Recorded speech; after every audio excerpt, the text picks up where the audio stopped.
Hello everyone and welcome back to another video where I'm going to teach you how to enable anonymous mode on Fortnite. This is because you are streaming and you don't want people to snipe on you, or just simply because you don't want to people see your name on the game.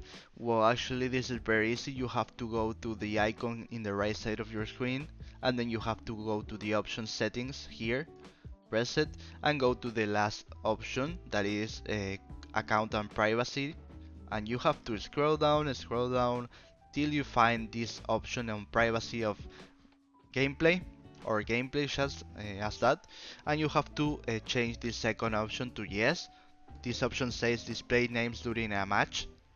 This will allow you to not be seen on the games. So if this video was useful for you, you have to subscribe, like, comment, share, press the bell in the subscription button, and see you in another easy way video. Remember to check out our channel for more tutorials of Fortnite. Goodbye.